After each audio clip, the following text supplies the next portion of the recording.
or carry our story proudly. Choose Baker's flags and emblems. Visit us today. Kindness when he needed it the most. This is NBC Nightly News with Jose Diaz-Balart. Good evening. Massive groups of protesters gathered in cities and towns across the country today, part of a day of so-called No Kings demonstrations protesting the Trump administration. Organizers behind the No Kings movement say it's about democracy versus Every thread holds a memory, every color a promise. At Baker's flags and emblems, we understand what these symbols mean. We craft each piece to carry the weight of our history, the brilliance of our future. From the spirit that forged us to the vibrant tapestry we are today, our flag witnesses it all. Carry our story proudly. Choose Baker's flags and emblems. Visit us today. Every thread holds a memory, every color a promise.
they expect the role of the man to still be a provider Right.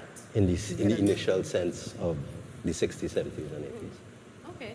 And from a woman's perspective, what do you think about the change in the woman's role in society from, like I said, homemaker, taking care of the children, these sorts of things, to more breadwinner balancing? What do you think? What are your thoughts on that? Because of the economic turnaround that we have been experiencing, whereas in the past it wasn't absolutely necessary for a woman to get up and go to be a breadwinner. Now, as they say in Trinity, one hand can clap. Right. So we have the weighing of the balance now that you need the two Right. income in order to keep your head above water. Some of us as women sometimes take that role so rigidly that we tend to forget what our what is it with I want to say? what it is to be. Now women don't want to have a man telling them what to do Right. and how to do it and when to do it. Exactly. And that could cause a lot of conflict and disparity. Right. And I think, thinking about it, if we have two breadwinners, there's obviously the competition, well, who makes more and who has a higher position and these sorts of things. So when we say conflict, I can imagine that that is a source of conflict. Now, as a woman, or maybe I should ask the man, as a man, do you think there's a level of insecurity that comes when your partner as a woman is making more money than the man? Do you think that affects a man's ability to perform in the relationship? I would say that would be dependent on the mindset of the man in the relationship. If you come into the relationship with your need to be the breadwinner or to make more, have that kind of superiority instead of having a partner, then you're going to have problems. Yeah. And from a woman's perspective then, what do you think? I mean, like you said, we are breadwinners as well, but you still want the man to provide. Do you think that would be a problem for a woman in a relationship, generally speaking? If you enter into a relationship and you are the one then making more money, also responsible for taking care of the children and doing all of these things, do you think that could also cause conflict in the relationship? It depends on the communication between the two parties. I think that even if the woman is making more money than the man, it shouldn't cause a conflict between the parties. Okay. It shouldn't cause a conflict. I think it depends on the both parties. Right.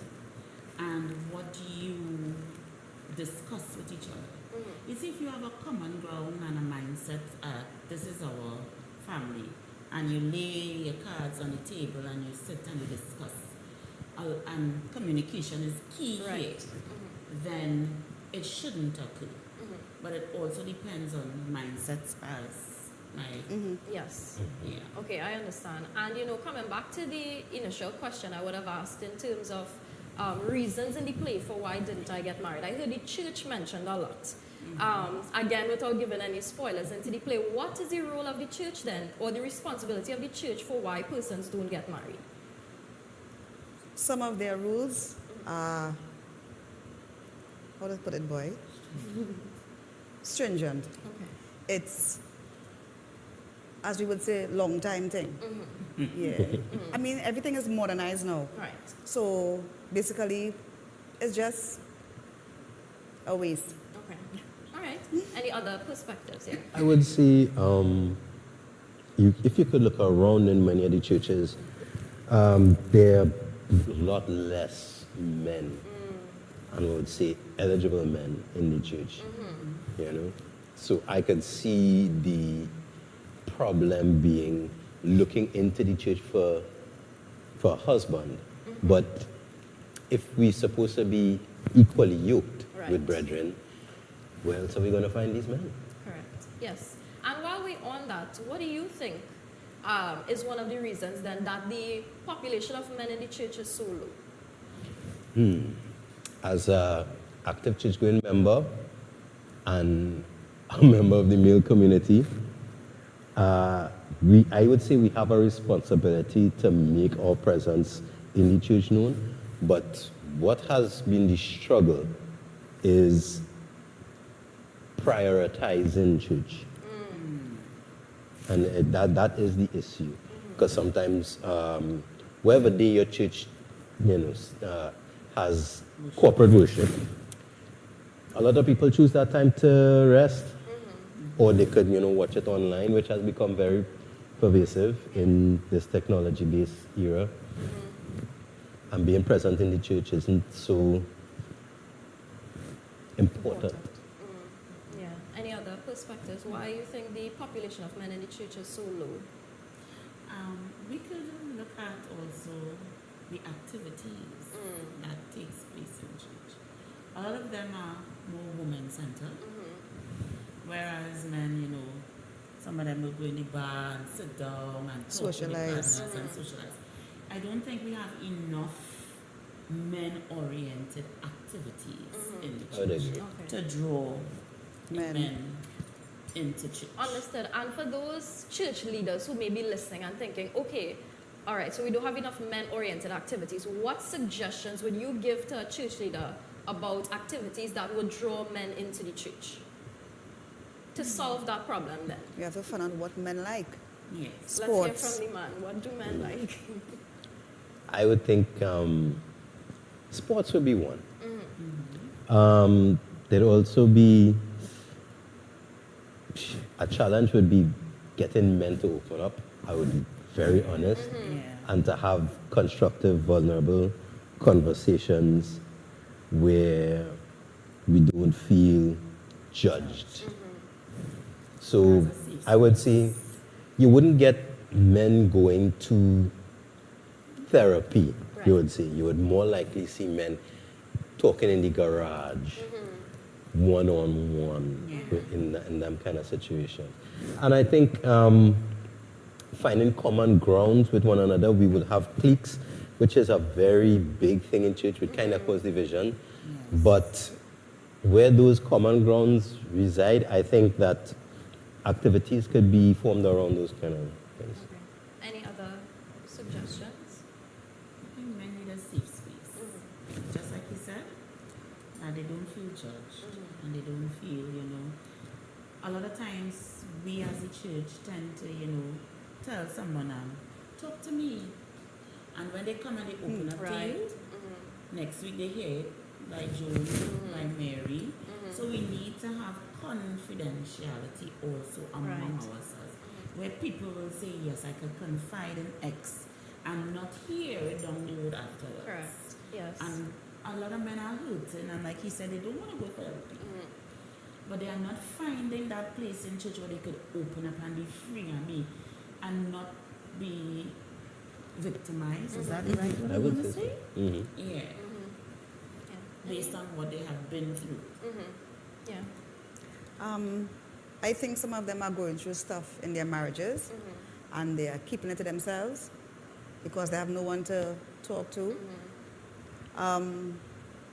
Some of these wives are rejecting their husband and they will put on a show on the outside, but home it's like hell. And so if they have something in church or some activity where men could come out and just talk, express themselves, they dress comfortably, because some people believe church you have to have church clothes and they can't wear this and they can't wear that. So if they come out, a simple jersey and a jeans and some to make them feel comfortable, they will be able to express themselves more. This is, at least this is my my take on it. Yeah, understood. And I think the point is, or something to note from this, is that the majority of church leaders, at least I can speak for the Adventist church, they are men. The pastors, the elders by and large are men, yet still we have women-dominated activities.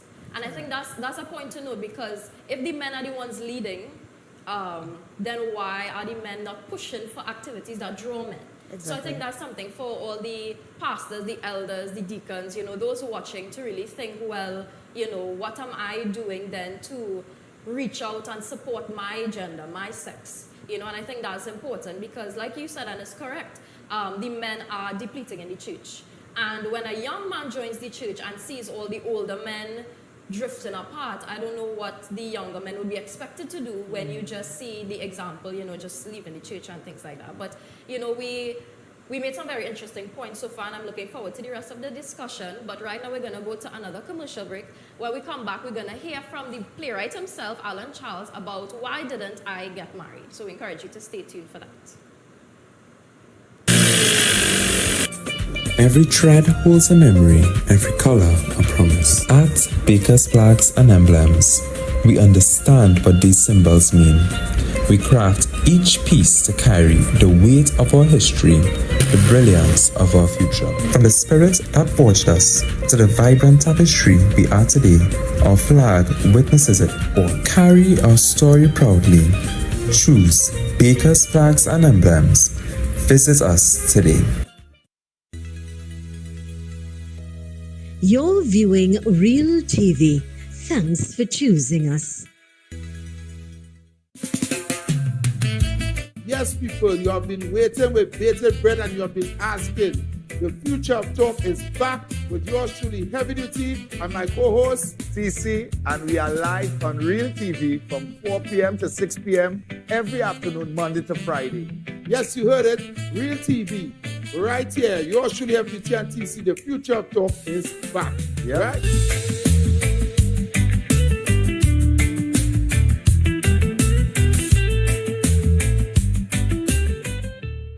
Ladies and gentlemen, television viewer, I am Reverend Dr. Oswald David of Deliverance Ministries, inviting you to view and to watch our television program, Awesome, on this TV station, Real TV, every Sunday afternoon, 4 p.m. You will witness what God is in the now. You'll witness what can never happen is happening, and it's good. It will be not some monotonous, boring, religious presentation. It will be an experience that will last you for a lifetime and make a difference in your life and in your situation. It is time that you have real happening, not just religion. Remember, every Sunday, 4 p.m., God bless you. Do invite your friends and family to join you as you watch these programs that will make a difference in your life and in your situation. God bless you. On Saturday, 25th October, at the Center of Excellence, Massive Tank Sound Company brings to you a night of Bollywood magic, featuring the Big B of Gujarat, Bankim Pathak. Every thread holds a memory, every color a promise. At Baker's Flags and Emblems, we understand what these symbols mean. We craft each piece to carry the weight of our history, the brilliance of our future. From the spirit that forged us to the vibrant tapestry we are today, our flag witnesses it all. Carry our story proudly. Choose Baker's Flags and Emblems. Visit us today. Every thread holds a memory, every color a promise. At Baker's Flags and Emblems, we understand what these symbols mean. We craft each piece to carry the weight of our history, the brilliance of our future. From the spirit that forged us to the vibrant tapestry we are today, our flag witnesses it all. Carry our story proudly. Choose Baker's Flags and Emblems. Visit us today. Every thread holds a memory, every color a promise. At Baker's Flags and Emblems, we understand what these symbols mean. We craft each piece to carry the weight of our history, the brilliance of our future. From the spirit that forged us to the vibrant tapestry we are today, our flag witnesses it all. Carry our story proudly. Choose Baker's Flags and Emblems. Visit us today.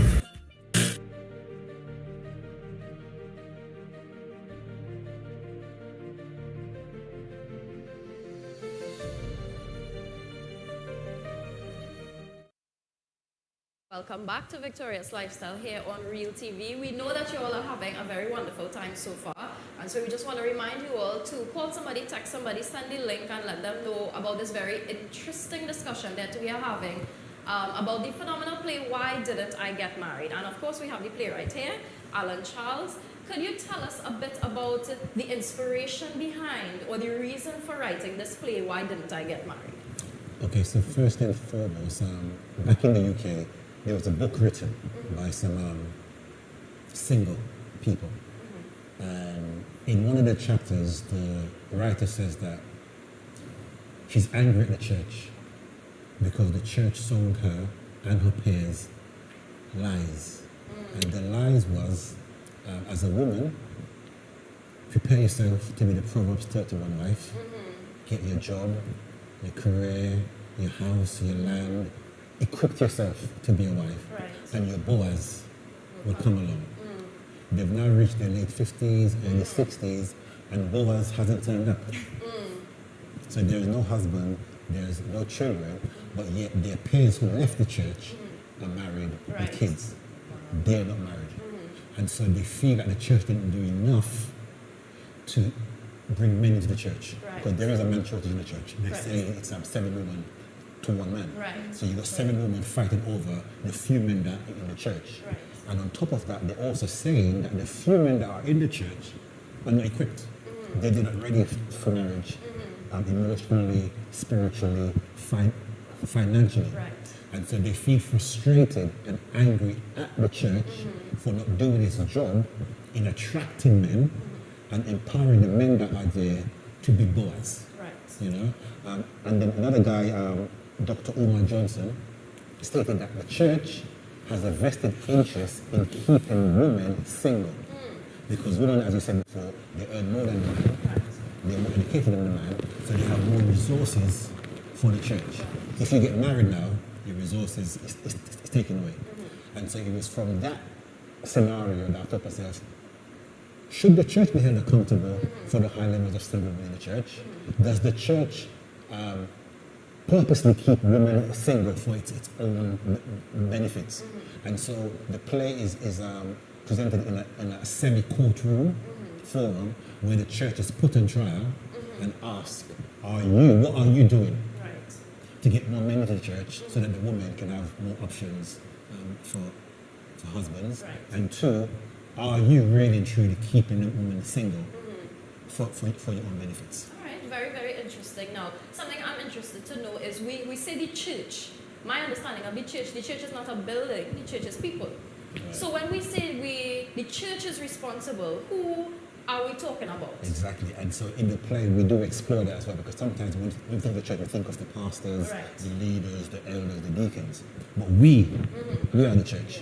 So when we're asking the question, we're asking it to ourselves really and truly, you know. So I know sometimes when people see the flyer or they hear the advert, they think that we're attacking the church, as in the leadership. So I've had enough pushback from churches saying, oh, I mean, you're doing the play and you're going to expose us and you're going to... No, the play is an opportunity for the church to look inside and address the issue, because it is a big issue in the church.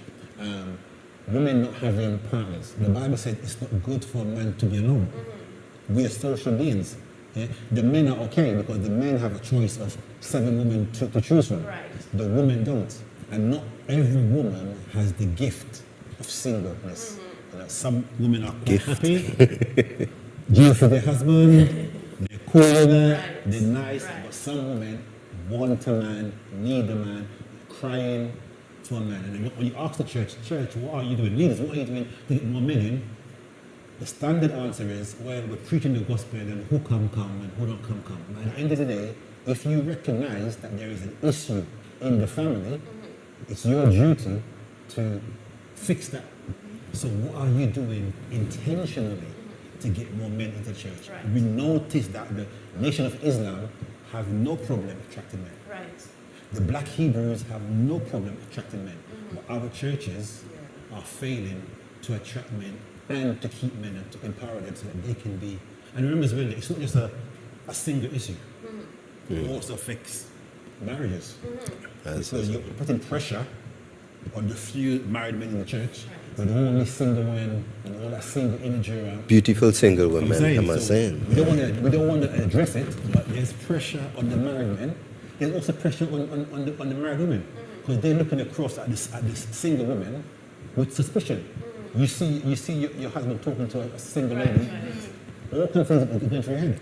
Now, if there was a more even playing field now, obviously it won't all go away, but there's more of a chance where, the atmosphere will be a happier one. So really and truly, church leaders, what can we do more to get more men into the church? And I would say that we need to be intentional because sometimes the way we do church is very feminine. It's all about emotion. Men, we're not really about emotion. We're practical. You know what I mean? But we are about emotion. We just don't know how to deal with it. Well, okay, but really, women are more emotional than men. Yeah, and the songs that we sing. Right. Okay. That's a woman thing. You know what I mean? We don't sing those old-time songs. One word Christian soldiers. Those manly songs. Right. You know what I mean? Right. Those nice, soft. You know what I mean? Jesus, I love you. You know what I'm saying? You know, so we need to do stuff that men are attracted to, that we can. Paul says, I become all things to all men that I may win some. We're not changing the gospel, we're just changing the approach so that we can get the men in. Because we are actually solving the problem in the church. Pastors have told me, you know what, it's not the church's duty to get men in for the woman to get married. I hear that, but we do have a duty to win men. Right. Yeah? We know that whatever we're doing in our campaigns, we are attracting women at a higher level. Right. So probably we need to adjust how we do our evangelism so more men can come in. We need to foster an environment in the church where men feel comfortable and needed and appreciated.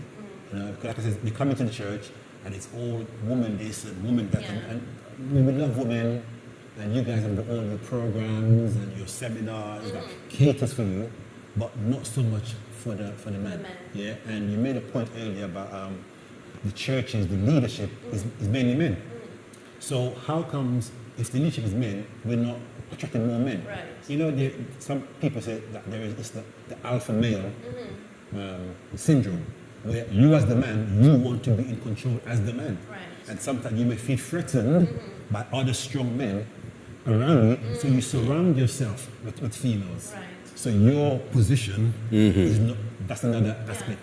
Is that true or not? Well, we can explore that to see if that. You know, a point that you made in terms of the attraction. Now, I hear that point in terms of, you know, and I think that's a big thing in the church. What are we doing to attract persons? You know, a lot of persons focus on the numbers and bringing people in and these sorts of things. But I do think there is a point to be made about what keeps a man in church. Right. And I do think, from my personal experience, what should keep everybody in church or anybody in church is that relationship with God. Indeed. And so the point is made that men are not so much interested in the relationship with God as women. That is a point that is made. An argument that is women are more, and maybe it's because of the way that church, like you said, the way that church is organized is more female oriented. So, you know, I don't know if men feel uncomfortable with being in a relationship with God. Yes. Yeah. I don't know if that's one of the reasons. But what can you say then, anyone, about the aspect of a relationship with God lacking, and that is why the men are not in the church, as opposed to the types of programs? I mean, when you look at a worship service, there's mainly the minister, the person delivering the word, and other times it would be the worship team. The musicians, which more than likely will be men, tucked on the side. But up there, you will see the worship leader. So there's a thing like, if you're not preaching, then what you have to do is sing worship. And singing is not a big area where men would gravitate to. So places like that, I'm feeling that kind of relevance in a service. What space you really leave for men? But also, remember, there's a saying that says, don't preach me a sermon, show me a sermon. Right. So when we say that men are not spiritual enough as women, sometimes it's what we see, what the men see in the church. Because at the end of the day, yes, relationship with God, but you have to manifest. Yeah? How can you love God who can't see? You know what I'm saying? If they're seeing that love here, yeah, it doesn't translate that way. Also, we also have a problem with in the family, a lack of fathers in the home. Right. The fathers that are in the home, and the fathers can relate to the son. So you have that son-father relationship. That's not easy enough to translate to man-God as well, because you've got that masculine love as well. I'm saying, so the fact that in a lot of our families, there are no father figures to show man-on-man love. Yeah. Plain man-on-man love. Yeah. I'm saying godly man-on-man love. Well, masculinity always on trial, eh? So because we don't have that, a man don't know how to love another man plainly. And I think that is where the problem, we have what do you call it, toxic masculinity. I'm saying we don't know how a man to hug a man. Women can hug each other, hold each other's hands, and no question, everything is cool. But a man, you can't. Huh? Some women just tell women, oh, you smell nice. Yeah, I couldn't say to oh, your boy smell nice enough. No, we're going to be questioned. Yeah. So we need to look at how we define as well masculinity. Right. You know, I always use this example in the Bible where you saw, I think it was John, who was leaning on the bosom of Jesus. Yes. Now, if I went to church and I saw Fidel leaning his head in Bishop's bosom, Something wrong there. Everywhere question marks. Yeah. You understand? So we need to redefine masculinity. We need to improve our father-son relationships. And if fathers are not there, the church is responsible for men in the church step up and be surrogate fathers. And the Bible says, let the old men teach the young men. Right. Let the old ladies teach the young girls. I don't find that we have a lot of mentoring. Men in the church either, you know, and that's why when you find that the reason why gangs are so successful, why? Yes. Men mentoring. Yes. They feel at home. Yes. I'm saying the church, not the church is a gang, but the church needs to foster a relationship where it's a community.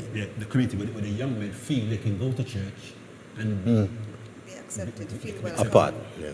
feel love. And I think that's where the world is more successful than we are as a church. I think we could look at the difference with how Jesus ministered as opposed to how the church sermon is structured now. When Jesus had thousands and thousands of men, no problem. I think they felt more involved in the teachings. Instead, more sermons these days, it would be more lecture-based. It's not practical. Yeah. A lot of object lessons is what he used, you know. And we need to take the church out of the building and into the community. Absolutely. And have church there. You know, on a Sunday evening, you go where the guys are playing cricket or football, you intermingle with them, and you drop a word.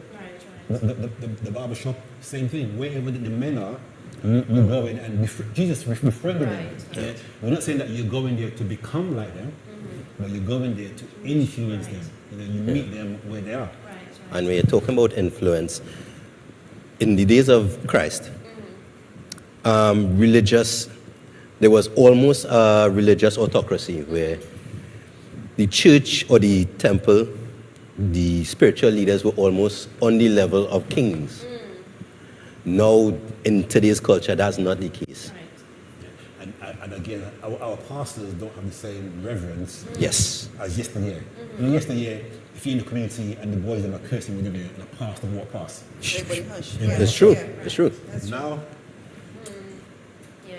and you know, we brought it up, but I do want to speak a bit about the toxic masculinity that you were speaking about then. And the point being made about the church service being focused on emotions. And you made the point that yes, men have emotions, but they maybe not as tapped into it. Maybe because of the toxic masculinity, the way that they're expected to behave. Because men do have emotions. because I'm agreeing with him today, like, you know, if you watch football, when they score a goal, oh yeah, so we know that we do have yes, it. we very emotional. We are emotional. I think it goes back to the home and how you were brought up, and if there is a father figure there to show you how to be a man.